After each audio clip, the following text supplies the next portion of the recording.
This episode is brought to you by Mortgage Workflow Partners and the Mastering Encompass series, both for users as well as administrators. You can find out all the information about it over at masteringencompass.com. Also, if you'd like to check out what we're doing on YouTube, go ahead and subscribe to the channel using the @MasteringEncompass handle, and make sure you stay up to date on all the information, not just with podcasts, but also video content that we bring to you as often as possible. Now let's get on to the episode. Hey everybody, Larry Bailey here. It's another time for another community meeting. It's 4 o'clock on Tuesdays. Thanks everybody for coming. Really appreciate you always showing up live. It certainly makes these conversations less lonely. So thanks for coming. For those that are watching on replay, we meet every Tuesday, 4 p.m. Eastern, to talk about topics. Today's topic is the value and methods of a workflow review. For those that don't know, I actually have been performing workflow reviews for other companies really since 2011. That's when I joined Ellie Mae at the time as an implementation project manager. I was the guy that you got after you signed your sales paperwork with Ellie Mae. I'm curious, is anyone on this call that I implemented personally? That would be interesting. I think I know some folks that actually still have my implementation from a long time ago. Jolene, I know. I'm thinking of from the Ellie Mae years. That I didn't help you at Ellie Mae, did I, Jolene? That would be really cool. Let me know about that. And just like Jolene's doing, if you have any questions on chat, feel free to use that. If you have if you ever want to come up on stage, virtual stage here, you can come up with audio and or video. This is a community call, so it really is about community questions. I would love to hear some answers to the following questions. Pop quiz time, because you know I love my pop quizzes. Who has ever in your company ever performed a complete workflow review, meaning you actually went through and either yourself or someone within your team went department by department, team member by team member, and asked them and documented what they did, what tools they used, how they used Encompass, naturally, and wrote it all down so in one cohesive workbook. Luba says you did. Luba, how long ago was this? I'm just curious how long ago you did it. You're still working on it? Okay. For me, typically, when I do these with Mortgage Workflow Partners, it's kind of the whole basis of the company. I wanted to go through and create a company that focused in on workflow because that's my specialty. That's what that's what's interesting to me about the mortgage industry is no matter how much technology we have, workflow always comes first, always. And so part of that methodology is to go through and do a workflow review. So today's conversation is going to go through some topics of why these things are important, the things that I do with clients that I help. And hopefully you can find some of these tools and strategies to focus in on. Maybe the entire company is not really something you can do because you've got time constraints or resource constraints. But even if you pick, and I'm not exaggerating here, even if you pick one department a quarter, I mean, maybe even one department a year, but one department, do this for and see the results, and then see if you can get some extra support from your company. So Angie says, do you recommend doing a workflow review prior to moving to the web? 1 million trillion bazillion %, Angie. Anytime that you're transitioning technology, anytime, you should be aware of who is doing what and how they do it.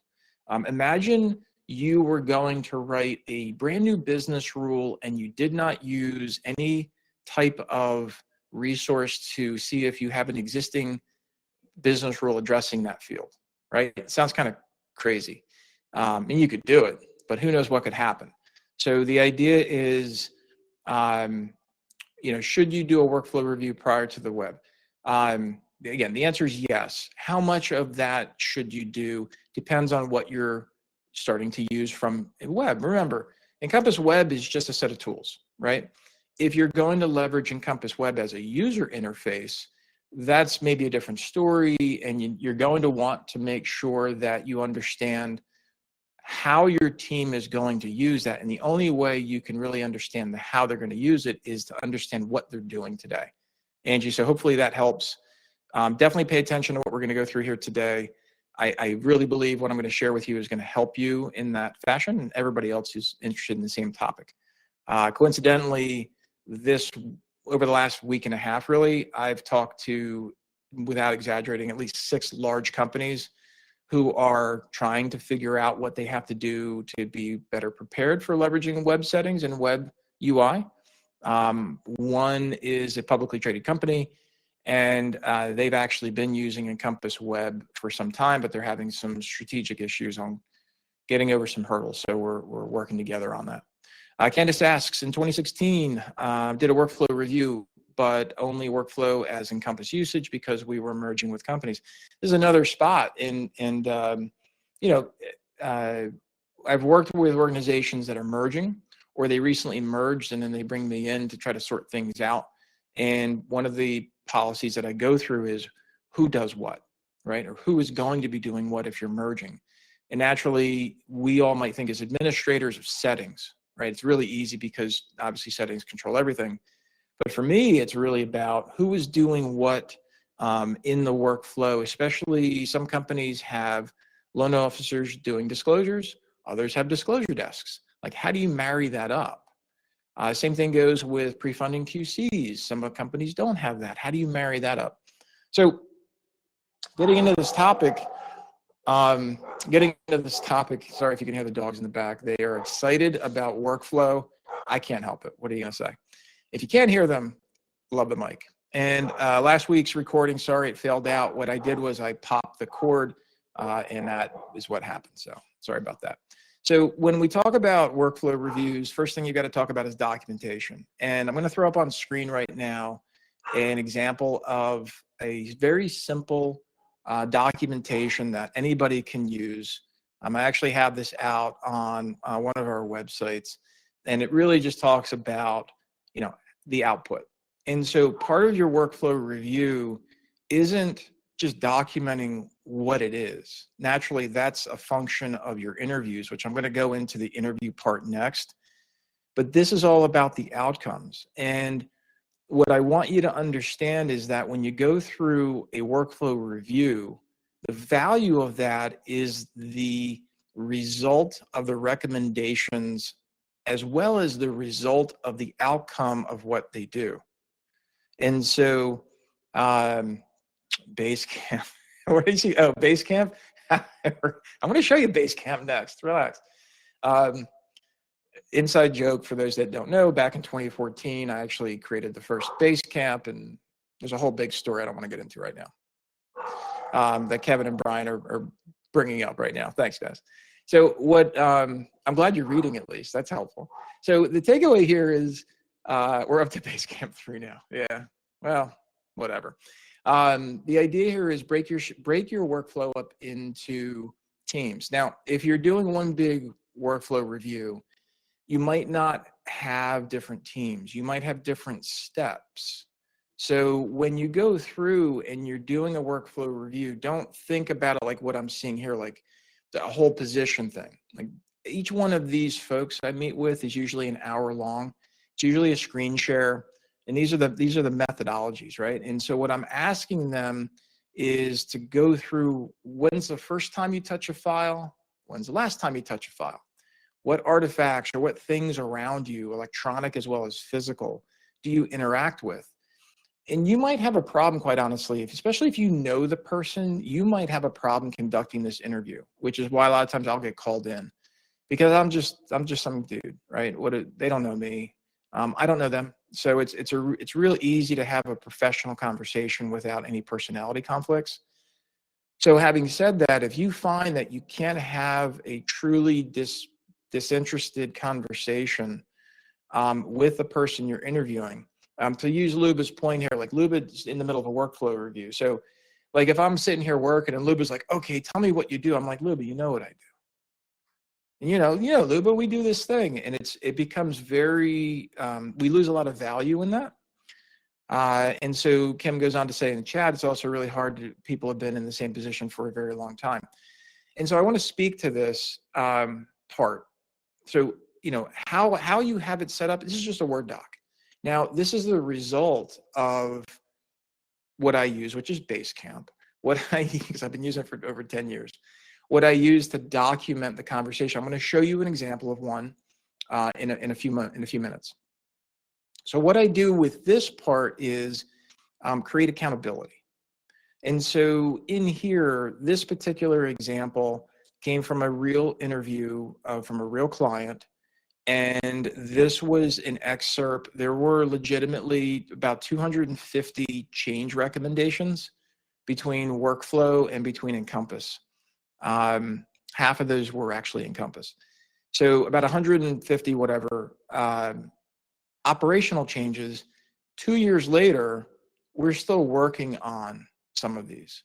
And it might sound like that's a never-ending list, but truthfully, the reason why it's 2 years later is because there's a lot of things that are on there that are just, yeah, they should be fixed, but it's not high pressure. It's not real value.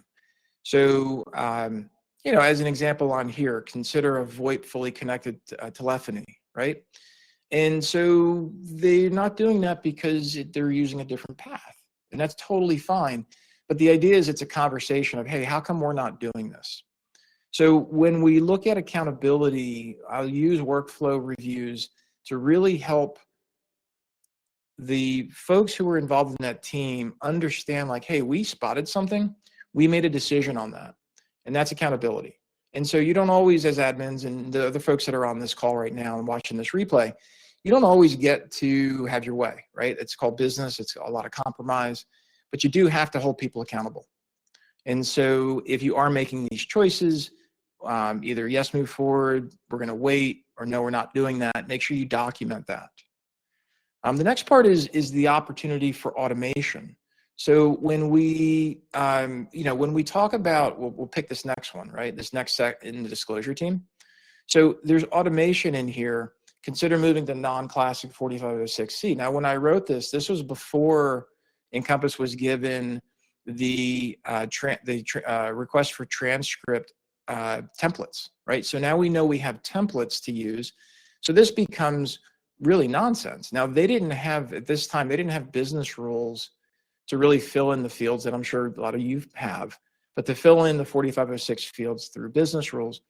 Now, of course, none of that should be done. You should be using templates. If you're not using templates, you're missing a good opportunity for enhanced workflow. Something else that's happening here for automation is the settlement service provider list. And this is dependent upon if you're using third parties for fees. Now they are. So really the SSPL is irrelevant. So not only did we get away from having to use SSPL templates in this case, but we also got away from having to use SSPL either field triggers or DDM rules, because now everything's done through third-party fee integrations. So it's super nice.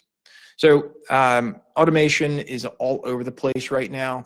By the way, if you're not coming to Thursday's 1 o'clock meeting PM with me and Matt Van Fossen from the Big POS, make sure you definitely catch the replay. As soon as I get the download, I'll post the replay here in the community. But we're going to talk about the email that I sent out last week about SDK deprecation in October of 25. I actually coincidentally found Chris Lawrence. You guys, you're going to love this. So I was looking for something today, and I went back and I found Q4 2019 slide deck from, at the time, it would have been Jonathan Core and his team at that time. This is actually before they bought Capsilon, which became AIQ, which is now DDA. Anyway. The point is, on that slide deck, John, go to the community. It's posted in there. You can follow the link. It's a Teams webinar you can sign up for and register for. So my point for bringing this up is I looked at the slide deck, and it's clear as day. It's got SDK in one slide. You go to the next slide, there's no SDK. It's just API. Now, does it say we're deprecating SDK in the future? No. But we've known about this as partners. We literally just talked about this last month as a partner advisory board. Everybody who counted was there. Everybody who was important and knew about this change. The surprise was the email that really honestly wasn't supposed to go to clients last Wednesday. And on top of that, the messaging was actually crafted to be different and more complete to clients. But obviously the cat's out of the bag. So we got to do some revisiting on that topic. The bottom line is there's an extraordinarily small percentage of companies that are going to need to continue to use SDK after October next year. Extraordinarily small. Those are the folks that have IT teams. That's number one. Number two, the good news is Kenzie May, Lender Toolkit, Matchbox, Awesome Technologies Inc., you name it, they've all been working on API-based plugins to make sure your workflow is supported. What I've always been a fan against, right, and so a negative fan, so to speak, is UI hacks. So if you haven't been on Encompass Web, you might not know this, but if you have been on Encompass Web, you do. There's a loan banner at the top that's completely customizable. In 24.3, ICE is coming out with adding more and more features from web into desktop. How is the loan banner from web going to get in desktop? Is it going to get there? I don't know.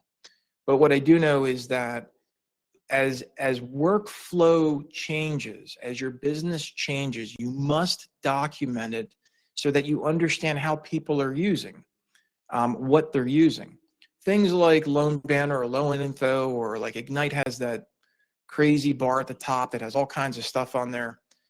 That was created because somebody decided that they didn't want to go other places to find critical information on a loan file, so they just wanted to glance up at the top.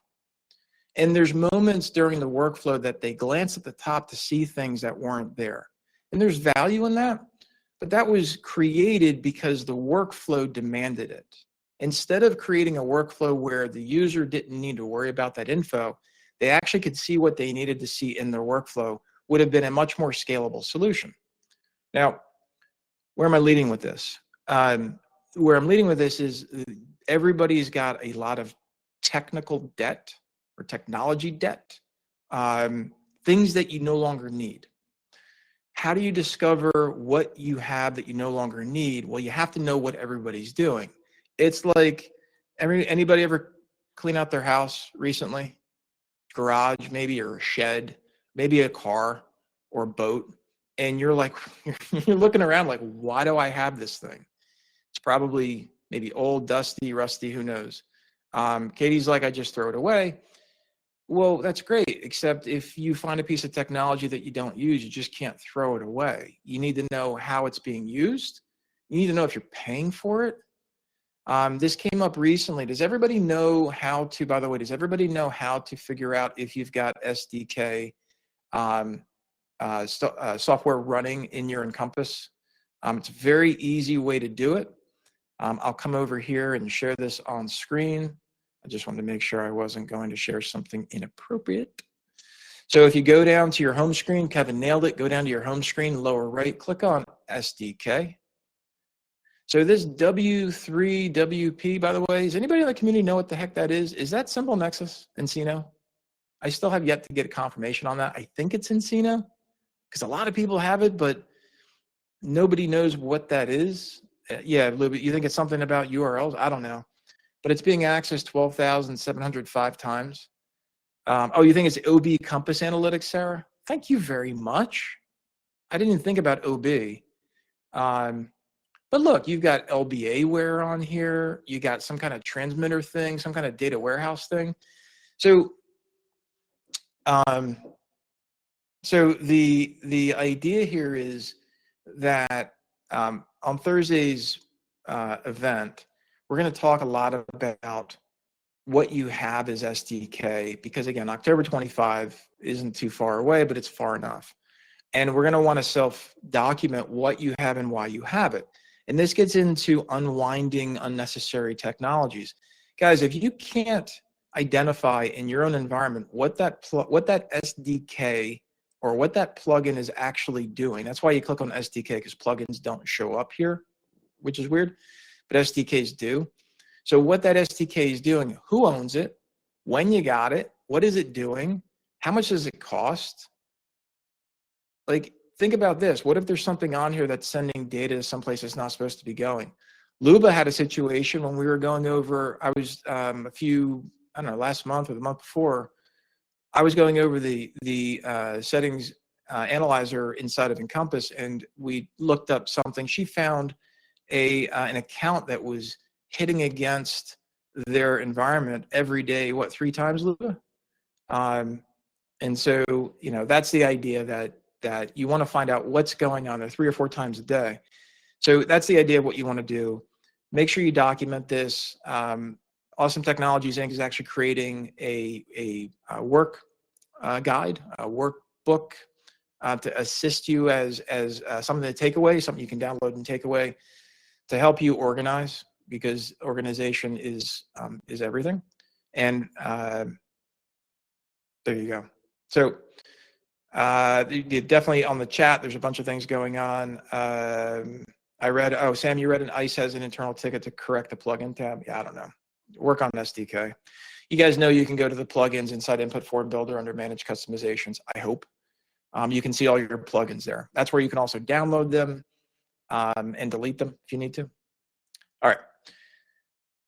Coming on here to this conversation. More things that I want to talk about in here. Let's go back over to Basecamp. I told you I share this with you. So Basecamp is what I use as Mortgage Workflow Partners, as well as Awesome Technologies Inc., to really document what's got to be done. If you're not using this to document, I don't have a preference. I just want to make sure you're using something to document your workflow. So in this particular case, what I did was I just crafted to-do lists for what has to be done for each setting. This is one way to do a settings review. And I'll show you what a workflow review looks like, just in case you've ever wondered about that. Let me go bring that up. And the reason why I want to share this with you is because it's really important to make sure that when you go through and you're doing a review, like I shared with you here on screen, we're going through and not just interviewing, but you're doing a takeaway. And so when I go through and I do a meeting, it's literally making notes just like this. You're going through and you're dropping down and you're dropping notes, and then when you do a recording, it's in here to be reviewed later. This was in 2022, October 22. And the reason why this is important is because, A, in case you didn't know this, teams will delete your stuff for you based upon your corporate policy. Or, you know, lastly, like, you want to make sure everything's connected. So Angie asked, can we still get access to Basecamp? I mean, Basecamp is, I don't know what you're asking, Angie. Sorry. My Basecamp, you can have access to it if you're a client. So I don't know if you want to. If you want to be a client, Angie, I'll be glad to give you access to the Basecamp. This is mine. I'm just showing you how to get here. If you want to sign up for your own Basecamp account, just go to basecamp.com. I think it's 37 Signals. Go to 37signals.com and then sign up. It's really cheap. By the way, it costs $11 a month. Like, you can set up yourself as a user, as an admin. The whole thing is $11 a month. There's ways to add your team members and not let them be like full admins, and you can run your whole company for $11 a month. It's super affordable. All right. I want to get back to something that's really important to me. And this is really when we talk about workflow reviews, it also assists with scaling. So I'm going to just stop screen sharing for a second. When you do a workflow review, one of the things you're also spotting in your company is opportunities for scaling. Right now, somebody just did a price for me. I was helping a wholesale client, and they priced it out at like 7% interest rate for a loan. And the broker, it was for wholesale. The broker was getting back $7,000. That tells me that right now you can probably grab somewhere in the mid fives for mortgage money, which means that eventually, I don't know if people are waiting for the election to be over, see what kind of chaos there's going to be, but eventually we're going to see more volume. Right now, I know that we're getting calls both at ATI and Mortgage Workflow Partners to help clients understand how to not get into the same cycle that we dealt with for the previous 7 years, which is hire fire, right? Companies hopefully have learned some lessons to not get into that hire fire part, but really understand how to leverage technology. I'm telling you right now, if you're not doing a workflow review before you really come to a conclusion of how to scale, you're missing the boat. And it doesn't, as I've been saying all along in this conversation today, it does not have to be the entire company. Just do a workflow review for your processors. If you want to really find where the money is, do a workflow review for your processing team and your underwriting team and end it there. what you're going to find is, how are they leveraging your document collection and disclosure workflows? You're going to find how your processing and underwriting teams are collaborating on getting that file cleared to close. You're going to find out how much your underwriters' time, how much time they're wasting because they're not using automated conditions. These are things I find out every day when we go through workflow reviews. So when you're faced with an opportunity as an admin to figure out for the company, if they give you this responsibility, how to help the company scale more, you've got to get a workflow review done. Do it yourself. If you need any questions, if you have any questions, just ask them on the community. If you need a private conversation, just reach out to me directly. I'm always available. So the takeaway here is, do that for scaling. And then also, this gives your company the ability to figure out if something can be outsourced. There's two kinds of outsourcing. One is human, one is technology. So outsourcing, you might not consider to be automation, but it really is. You're creating digital workers. It's the right way to say it. So whether you hire human workers or you hire digital workers, that's a form of deciding how you want to outsource and grow your company. Got to get your workflow done first. And this kind of lands squarely with, for those that have been following me for a while, hopefully you know that my motto is always workflow before technology. And right now, as we come into the end of 24, what we're going to see with 24.3 when it comes out, we're going to see more changes from ICE, more web settings into desktop. We're going to see desktop improve incrementally. But I really do see the opportunity for workflow improvements by leveraging the things that I've been talking about for well over a year. So if you're not using these, please figure out how you can get these into your workflow. First of all, new doc viewer. Got to have new doc viewer if you ever want to do anything with Encompass Web. So that's step number one. Step number two is you've got to look at enhanced conditions. And the reason why you look at enhanced conditions is because you can't use Encompass Web for anything if you're not using enhanced conditions. Brian added too, if you want to use automated retrieval for disclosures and uploads, you've got to use new doc viewer because that's server side, right? But enhanced conditions, you can just move your standard conditions to enhanced conditions and be done. Like, you can do that, and then you can decide to clean it up if that's been your holdup. I know when I've worked on that project for companies, they get held up on trying to redo all their conditions while they're moving to enhanced, and it's just a drag. So move it to enhanced first and then worry about fixing them. And then as you're going through that, the next big thing that you want to see if you can leverage is start to use web settings for things like notifications and schedulers more effectively.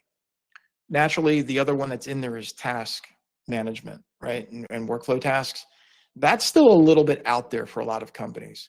The thing that companies are really focusing on is new doc viewer, enhanced condition, and getting the current use of scheduler and scheduled notification going out. One more thing I'll throw at you when it comes to web settings, of course, is Encompass Partner Connect. And I'll kind of sum it up here. If you go into your services password management in your desktop settings and you see a bunch of services that are still there as of now, you should have a plan to unwind those and get those over to Encompass Partner Connect. Now, part of the problem and challenge is not every Encompass vendor is ready for Encompass Partner Connect. We're actually working with a few at Awesome Technologies Inc. to move them from SPM to EPC because it involves some changes. For those companies that you're working with who are already vendors on EPC, please double check their data and document mapping status. Because again, this is workflow. If you've got your teams doing a lot of stare and compare or screenshots or doing other stuff, they're wasting time if you're getting the data and documents directly from the vendors.